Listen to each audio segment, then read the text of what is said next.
One of the amazing things about the nighttime is that the nighttime is very special whether you're a believer or not.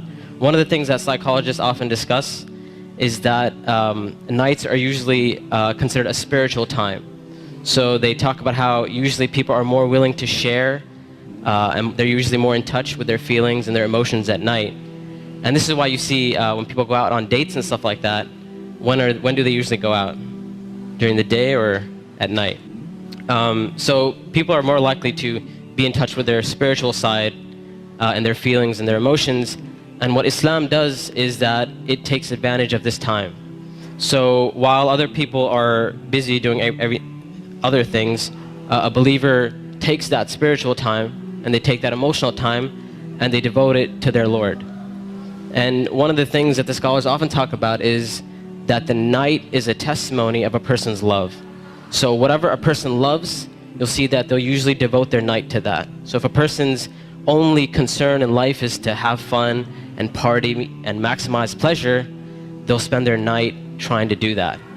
If a person's concern is their afterlife and their love for Allah, then they'll spend their night in concern about their akhirah.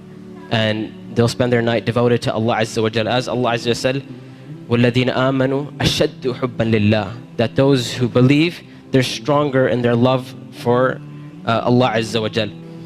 It's no secret, it's no surprise that our ummah today, our nation today, is not doing too well. And I hate to be negative, I hate to be negative about issues, but this is just a reality. And the point isn't for us to become depressed and say we're a goner and there's nothing we can do. The point is, how do we bring ourselves out of this situation, and how do we become like the companions radiallahu ta'ala anhum? And this is why one of the things that is often said by the classical scholars and even scholars of our time is that if we want to rectify this ummah, if we really, really care about this ummah, we really want to change this ummah, then we will not be able to do it except that which changed the beginning of this ummah.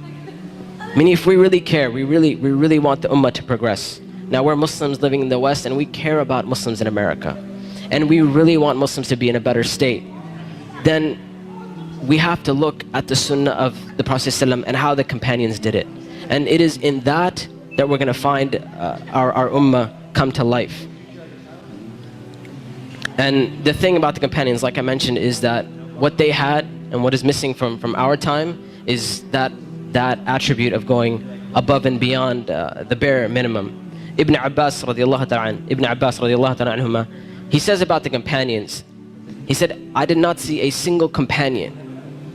He said, I did not see a single companion except that they would take something from the night. Meaning they would pray some type of qiyam al-layl. And one of the most oft questions I get from young people is, you know what, my iman is just not doing too well. Like, I have a dip in my iman and I just don't feel it anymore.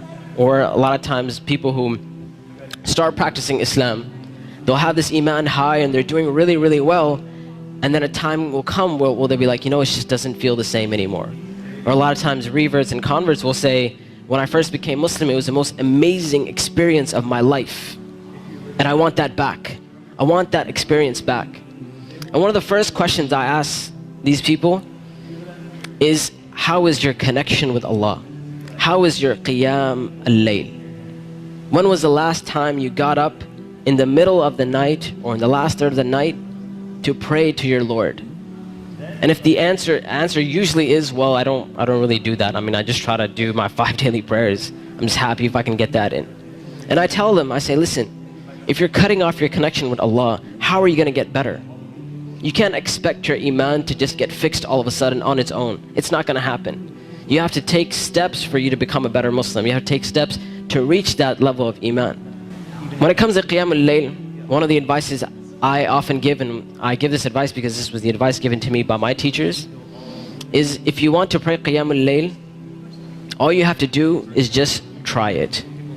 And I'm not talking about spending a third of the night praying or half of the night praying. I'm saying get up 10 minutes before Fajr. Just 10 minutes before Fajr. And we know the Prophet ﷺ told us that it is the last third of the night where Allah Azza wa Jal comes down to the lowest parts of the heaven and He asks, He says, which one of my servants is seeking my forgiveness that I may forgive them? And which one of my servants is seeking my mercy that I may be merciful for them? Which one of my servants is asking of me that I may give to them? And that third of the night is still there in the last 10 minutes before Fajr. So all I'm saying is wake up 10 minutes before Fajr. Not an hour, not 2 hours before Fajr, 10 minutes before Fajr. And try and pray Qiyamul Layl and experience this amazing spiritual nature that Allah Azza wa Jal has given us, this blessing that Allah Azza wa Jal has given us. And when you get up in the night, number one, you'll see your heart transform. You'll feel your heart unlike you've ever felt it before. And I know a lot of us, and this is a problem which is very, very common, where we look at Islam and all we see is a bunch of things we have to do. And we're missing that spiritual side of Islam. We're missing that connection with Allah and our Creator. And I tell you that if you're seeking that connection, then get up and pray Qiyamul Layl. You will see your heart transform. You will see this tranquility and peace that Islam is supposed to be. You know, people talk about Islam means peace and all that kind of stuff. If you really want to experience that, get up in that last third of the night. Get up for 10 minutes and you will see that peace and tranquility descend upon you.